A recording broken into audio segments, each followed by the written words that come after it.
creator, and I'm going to show you how to tie the amazing Trinity knot. This knot is tied with the thin end. So before you do anything, what you'll need to do is position the wide end where you want it to be when you're finished. And that should be around your belt buckle.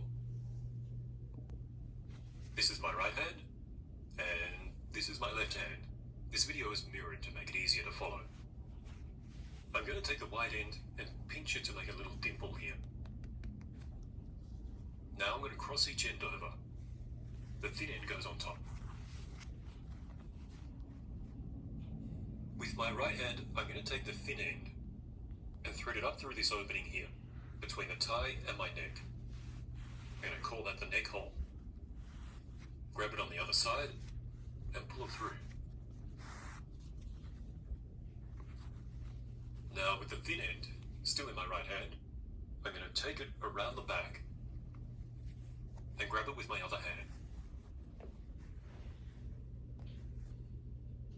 I'm then going to take it up and thread it down the neck hole from the front, like this, from the top down. Grab it from underneath and bring it all the way through. Okay, so what we have here is the foundation of our knot. If you know how to tie a Windsor knot, this will look very familiar to you. The next step, I've got the thin end in my right hand, and I'm going to wrap it around the front of the knot, like this.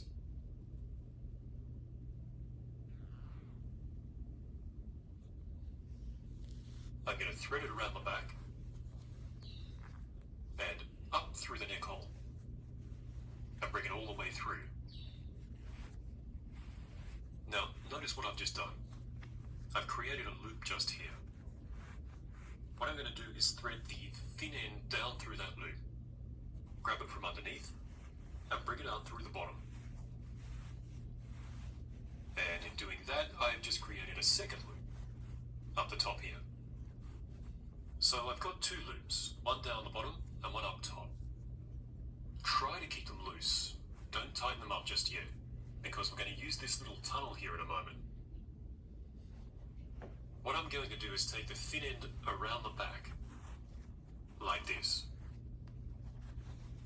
and thread it through this top loop. Grab it on the other side and gently bring it through. Notice here I'm tightening it with both hands, just to keep everything nice and even. You want to try to keep a balance between these three components of the knot. It's all about proportionality. Now is a good time to cinch it up into place. And you can do that by holding the knot and pulling down on the wide end with your other hand. This excess material on the thin end, you can just tuck that under your collar. And voila, you're ready to steal the show.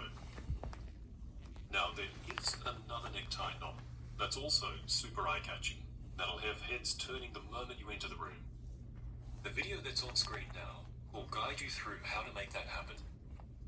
Click and watch that video now, and I'll see you over there. Thank you so much for watching.